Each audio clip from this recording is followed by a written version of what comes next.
നിങ്ങൾ അത് തനി മേറാജാണ്. തഹിയ്യാത്ത് തനി മേറാജാണ്.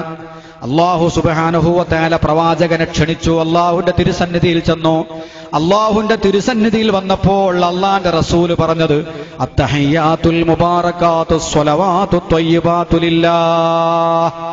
അത്തഹിയ്യാത്തുൽ മുബാറകാത്തു അനുഗ്രഹീതമായ എല്ലാ തിരുമുൾ കാഴ്ചകളും, അസ്സലവാത്തു ത്വയ്യിബാത്തു നല്ല പ്രാർത്ഥനകളും ലില്ലാഹ് അല്ലാഹുവിനിക്കാണ് എന്ന് നബി പറഞ്ഞു. അപ്പൊ അല്ലാഹു തആല എന്ത് പറഞ്ഞു? അസ്സലാമു അലൈക അയ്യുഹൻ നബിയ്യു, അസ്സലാമു അലൈക അങ്ങേക്ക് രക്ഷയുണ്ടാവട്ടെ, അയ്യുഹൻ നബിയ്യു ഓ നബിയേ അങ്ങേക്ക് രക്ഷയുണ്ടാവട്ടെ എന്ന് അല്ലാഹു തിരിച്ചു പറഞ്ഞു. ഉടനെ ഹബീബായ നബി നമ്മളെ മറന്നില്ല, എനിക്ക് മാത്രം പോലെ റബ്ബേ അസ്സലാമു അലൈനാ വഅലാ ഇബാദില്ലാഹി സ്വാലിഹീൻ, അസ്സലാമു അലൈനാ ഞങ്ങൾക്ക് രക്ഷ വേണം, വഅലാ ഇബാദില്ലാഹി സ്വാലിഹീൻ സ്വാലിഹീങ്ങളായ എല്ലാ എന്റെ ഉമ്മത്തിനും എല്ലാ നിന്റെ അടിമകൾക്കും രക്ഷ വേണം. അവിടെ പോലും അല്ലാഹുവിന്റെ ഖുദ്സിയ ഹദറത്തിൽ പേടിയുള്ള രംഗമാണ്. അവിടെ പോലും നബി നമ്മളെ മറന്നില്ല. അസ്സലാമു അലൈനാ വഅലാ ഇബാദില്ലാഹി സ്വാലിഹീൻ ഞങ്ങൾക്കും എല്ലാ സജ്ജനങ്ങൾക്കും നിന്റെ രക്ഷ വേണം എന്ന് പറഞ്ഞു. അത് അവിടെ വെച്ച് നടന്ന മിഅ്റാജാണ്. അതേ മിഅ്റാജിന്റെ തനി ആവർത്തനം റുക്കൂ കഴിഞ്ഞു, സുജൂദ് കഴിഞ്ഞു, ഖിയാമ് കഴിഞ്ഞു, അവസാനമായി അത്തഹിയ്യാത്തിൽ അള്ളാന്റെ മുമ്പിൽ വിനയത്തോടെ ഇരുന്നുകൊണ്ട് അള്ളാഹുവിന്റെ റസൂല് മിഅ്റാജിന് പോയിരുന്നത് പോലെ പടച്ച റബ്ബിന്റെ മുമ്പിൽ വളരെ വിനയത്തോടെ ഇരുന്നുകൊണ്ട് അള്ളാഹുവിന്റെ റസൂല് പറഞ്ഞതും അള്ളാഹു തിരിച്ചു പറഞ്ഞതും വീണ്ടും അള്ളാന്റെ റസൂല് പറഞ്ഞത് മുഴുവനും സ്മരിച്ചതിന്റെ ശേഷം നബി സല്ലല്ലാഹു അലൈഹി വസല്ലമ തങ്ങളുടെ മേൽ സ്വലാത്ത് ചൊല്ലുകയാണ്. തഹിയ്യാത്തുൽ മുബാറകാത്തു സ്വലവാത്തു ത്വയ്യിബാത്തു ലില്ലാഹ്, അസ്സലാമു അലൈക അയ്യുഹൻ നബിയ്യു വറഹ്മത്തുള്ളാഹി വബറകാതുഹു, അസ്സലാമു അലൈനാ വഅലാ ഇബാദില്ലാഹി സ്വാലിഹീൻ. അള്ളാഹുവിന്റെ മുമ്പിൽ നടന്ന സംഭാഷണം പറഞ്ഞു. എന്തുകൊണ്ടാണ് നിങ്ങൾക്ക് ഈ സൗഭാഗ്യം കിട്ടിയത്? അത് അല്ലാഹുവിൽ വിശ്വസിച്ചത് കൊണ്ടാണ്. അശ്ഹദു അല്ലാ ഇലാഹ ഇല്ലല്ലാഹ് വ അശ്ഹദു അന്ന മുഹമ്മദർ റസൂലുള്ളാഹ്. ഇതാണ് ഈ ദറജയിലേക്ക് നമ്മളെ കൊണ്ടുവന്നത്. ഈ ദറജയിലേക്ക് നിങ്ങളെ കൊണ്ടുവന്നത് ഷഹാദത്താണ്. പിന്നെ അത്തഹിയ്യാത്ത് കഴിഞ്ഞാൽ ഷഹാദത്താണ് ഇല്ല. ഈ ഷഹാദത്ത് ഉച്ചരിച്ചത് കൊണ്ടാണ് നിങ്ങൾക്ക് ഈ ദറജയുണ്ടായിട്ടുള്ളത്. അല്ലാഹുമായി ബന്ധപ്പെടാൻ മിഅ്റാജ് നടത്താനുള്ള സൗഭാഗ്യമുണ്ടായത്. ആരാണതിന് കാരണക്കാരൻ? ബഹുമാനപ്പെട്ട അഷ്റഫുൽ ഖൽഖ് നബി മുഹമ്മദ് മുസ്തഫ സല്ലല്ലാഹു അലൈഹി വസല്ലമ തങ്ങളാണ്. അതുകൊണ്ട് അള്ളാന്റെ റസൂലിനെ സ്മരിക്കാതെ പറ്റില്ല. അല്ലാഹുമ്മ സ്വല്ലി അലാ സയ്യിദിനാ മുഹമ്മദിൻ. അങ്ങനെ മുഹമ്മദ് നബിനെ പറയുകയാണ്. റസൂലുള്ളാഹിനെ പറയാതെ ഒരു പുരോഗതി ഉണ്ടാവില്ല. നബിനെ മാത്രം പറഞ്ഞാൽ പോരാ. നബി തങ്ങൾ ഏറെ സ്നേഹിച്ച നബിന്റെ കുടുംബക്കാർ, സയ്യിദന്മാർ, അഹ്ലു ബൈത്ത്. അല്ലാഹുമ്മ സല്ലി അലാ മുഹമ്മദിൻ വഅലാ ആലി മുഹമ്മദിൻ. മുഹമ്മദ് നബിന്റെ കുടുംബത്തിനും ഗുണം ചെയ്യണേ. റസൂലുള്ളാഹിനെ ഓർക്കുന്നു. റസൂലുള്ളാഹിന്റെ കുടുംബക്കാരായ മുഴുവൻ തങ്ങന്മാരെയും സയ്യിദന്മാരെയും നിസ്കാരത്തിൽ സ്മരിക്കണം. മഹാന്മാരെ സ്മരിച്ച് മഹാന്മാരെ ഓർത്ത് അവരെ കൂടെ നിന്നുകൊണ്ട് പടച്ച റബ്ബിനോട് ചോദിച്ചെങ്കിലല്ലാതെ നിന്റെ പ്രാർത്ഥന പടച്ച റബ്ബിന് വേണ്ട. അതുകൊണ്ട് നോക്കൂ നിങ്ങൾ, അത്തഹിയ്യാത്ത് തനിയാവർത്തനം, മിഅ്റാജിന്റെ തനിയാവർത്തനം നടത്തി ഷഹാദത്ത് കലിമ ചൊല്ലിയിട്ട് പിന്നെ റസൂലുള്ളാഹിന്റെ പേര് പറയുന്നു. വഅലാ ആലി സയ്യിദനാ മുഹമ്മദിൻ. മുഹമ്മദ് നബിന്റെ കുടുംബം അഹ്ലു ബൈത്തിനെ പറ്റി സ്മരിക്കുകയാണ്. പിന്നെ ആരെപ്പറ്റി പറയണം? മുഹമ്മദ് നബിക്ക് വേണ്ടി പ്രാർത്ഥിച്ച പ്രവാചകനുണ്ട്. ആ പ്രവാചകനെയും മറക്കാൻ പറ്റില്ല. വബ്അസ് ഫീഹിം റസൂലൻ മിന്നും. പടച്ചവനെ റബ്ബനാ വബ്അസ് ഫീഹിം റസൂലൻ മിന്നും. എന്റെ സന്താന പരമ്പരയിൽ നിന്ന് പ്രവാചകനെ നിശ്ചയിക്കണേ എന്ന് പറഞ്ഞുകൊണ്ട് മുഹമ്മദ് നബിക്ക് വേണ്ടി പ്രാർത്ഥിച്ച പ്രവാചകനാണ് ബഹുമാനപ്പെട്ട ഖലീലുല്ലാഹി ഇബ്രാഹിം. അതുകൊണ്ട് ഇബ്രാഹിം നബിനെ മറക്കാൻ പറ്റില്ല. റസൂലുള്ളാഹിന്റെ പിതാമഹനാണ്. റസൂലുള്ളാഹ് ആ പരമ്പരയിലാണ് ആരംഭ റസൂൽ വരുന്നത്. അതുകൊണ്ട് ഇബ്രാഹിം നബിനെ സ്മരിക്കാതെ നിസ്കാരം പൂർണ്ണമാകുന്നില്ല. അതുകൊണ്ട് കമാ സ്വല്ലൈത അലാ ഇബ്രാഹിം, ഇബ്രാഹിം നബിക്ക് നീ ഗുണം ചെയ്തതുപോലെ ഇബ്രാഹിം നബിന്റെ പേര് പറയുന്നു, അവസാനിപ്പിക്കുന്നില്ല. വഅലാ ആലി ഇബ്രാഹിം.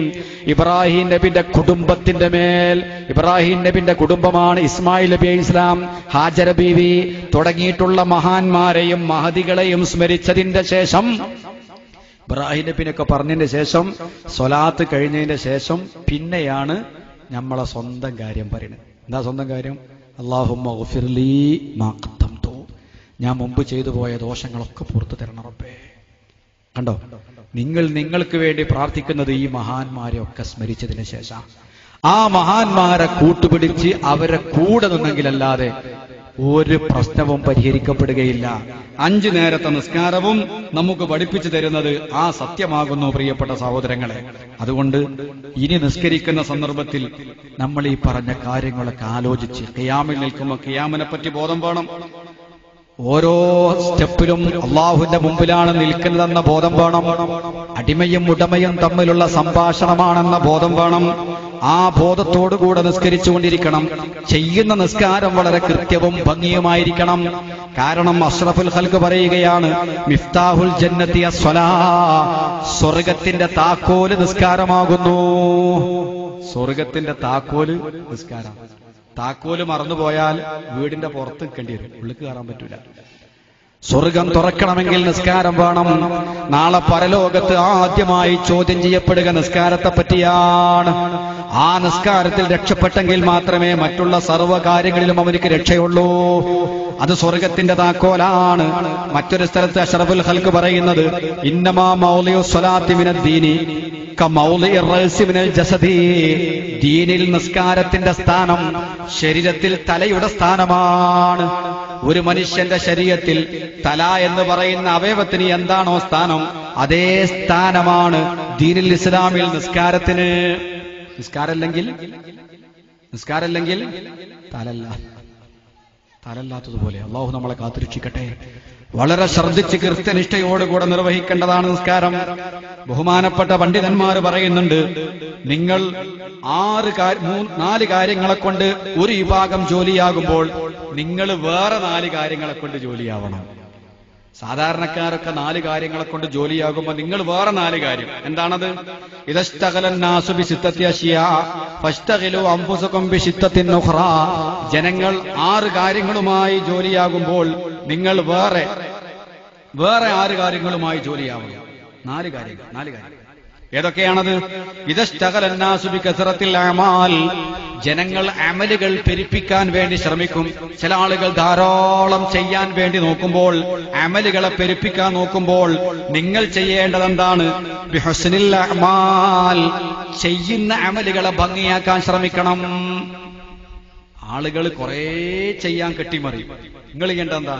ചെയ്യുന്നത് ഭംഗിയായിട്ട്, നിസ്കരിക്കുന്നത് ഭംഗിയായിട്ട് നിസ്കരിക്കാൻ. കൂടുതൽ പെരുപ്പിക്കാൻ ഒരു കൂട്ടർ ശ്രമിക്കും. നിങ്ങൾ ശ്രമിക്കേണ്ടത് ചെയ്യുന്നത് ഭംഗിയായിരിക്കണം. രണ്ടാമത്തത് പറയുന്നത് ഇദസ്തഗലന്നാസു ബിൽ ഫളായിലി.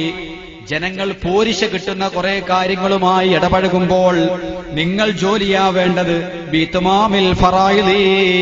ഫർളുകളെ പൂർത്തീകരിക്കുന്ന വിഷയത്തിലാണ്. ചില മനുഷ്യർക്ക് ഫർള് നിസ്കാരത്തിന്റെ കാര്യത്തിൽ ഒരു ശ്രദ്ധയുണ്ടാവില്ല. ഫർള് ചെയ്യാതെ സുന്നത്തായ കാര്യത്തിന് ഭയങ്കര താല്പര്യമായിരിക്കും. ഒരു കാര്യമില്ല. ഫർള് സ്കരിക്കാത്ത ആള് മൗലൂദ് ഓതിയിട്ട് കാര്യമില്ല. ഫർള് സ്കരിക്കാത്ത ആള് കുതുബിയത്ത് എഴുതിയിട്ട് കാര്യമല്ല. ഫർള് സ്കരിക്കാത്ത ആള് ജാഥയെ പങ്കെടുത്തിട്ട് കാര്യമല്ല. തറല്ലാതെ പെരണ്ടാക്കിയിട്ട് കാര്യമല്ല. അതുകൊണ്ട് ചില ആളുകൾ ഫളാഇൽ കൊണ്ട് പോരിശയാക്കപ്പെട്ട അമലുകൾ കൊണ്ട് ജോലിയാകുമ്പോൾ ഫർളാക്കപ്പെട്ട കാര്യം ഒഴിവാക്കുന്ന ആളുകളാണവർ. നിങ്ങളാ വകുപ്പിൽ പെട്ടുപോകരുത്. സുന്നത്ത് കൊണ്ട് ജോലിയാകുന്നതിന് മുമ്പ് ഫർളായ കാര്യങ്ങൾ വളരെ ചിട്ടയോടുകൂടെ കൃത്യനിഷ്ഠയോടുകൂടെ നിർവഹിക്കാൻ ശ്രമിക്കണം. അതാണ് മൂന്നാമത്തത്. നാലാമത്തേത് പറഞ്ഞു കൊടുത്തു, ചില ആളുകൾ പരസ്യ ജീവിതം ഭംഗിയാക്കാൻ വേണ്ടി ശ്രമിക്കും.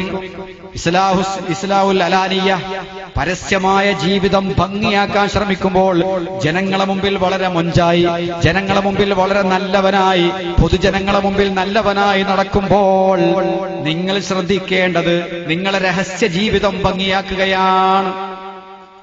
പല ആളുകളും പുറം ജീവിതം, പുറത്തുള്ള ആളുകളുടെ മുമ്പിൽ ഒരു നല്ലവനാവാൻ ശ്രമിക്കുമ്പോൾ നിങ്ങൾ നിങ്ങളെ രഹസ്യം നന്നാക്കാൻ വേണ്ടി ശ്രമിക്കണം. പിന്നെ പറയുന്നൊരു കാര്യം, ജനങ്ങളിൽ അധിക ആളുകളും മറ്റുള്ളവരുടെ കുറ്റവും കുറവുകളും നോക്കി നടക്കുമ്പോൾ, മറ്റുള്ള ആളുകളുടെ കുറ്റവും കുറവും നോക്കി നടക്കുന്ന സമയത്ത് നിങ്ങൾ ജോലിയാവേണ്ടത് നിങ്ങൾ നിങ്ങളുടെ പോരായ്മകൾ സ്വന്തം കണ്ടെത്താൻ ശ്രമിക്കുകയാണ്. ഈ കാര്യങ്ങളാണ് ശ്രദ്ധിക്കേണ്ടതെന്ന് മഹാന്മാരായ പണ്ഡിതന്മാർ നമ്മൾ ഉണർത്തുകയാണ്. അതുകൊണ്ട് പ്രിയപ്പെട്ട സഹോദരങ്ങളെ, ഒരു മുസ്ലിം നിസ്കരിക്കുന്നുണ്ടെങ്കിൽ ആ നിസ്കാരം അടിമയും ഉടമയും തമ്മിലുള്ള ബന്ധമാവണം, അടുത്ത ബന്ധമാവണം. അതാണ് മിഅ്റാജ് കൊണ്ട് ഉദ്ദേശിക്കുന്നത്. അതിന് ഇഖ്ലാസോടുകൂടെ നിസ്കാരത്തിന് പ്രാധാന്യം കൽപ്പിച്ചുകൊണ്ട് നിസ്കാരത്തെ സംബന്ധിച്ച് ധാരാളം കേട്ടും പഠിച്ചും ചോദിച്ചും മനസ്സിലാക്കി വിശുദ്ധി നിലനിർത്തിക്കൊണ്ട് പരിശ്രമിക്കണമെന്ന് എന്റെ നഫ്സിനോടും നിങ്ങളോടും ഓർമ്മപ്പെടുത്തിക്കൊണ്ട് നിസ്കാരം നാഥനിലേക്കുള്ള മിഅ്റാജ് എന്ന വിഷയം തൽക്കാലം ഞാൻ ഇവിടെ അവസാനിപ്പിക്കുന്നു. അല്ലാഹു സുബ്ഹാനഹു വ തആല നമ്മിൽ നിന്ന് സ്വീകരിക്കുമാറാവട്ടെ.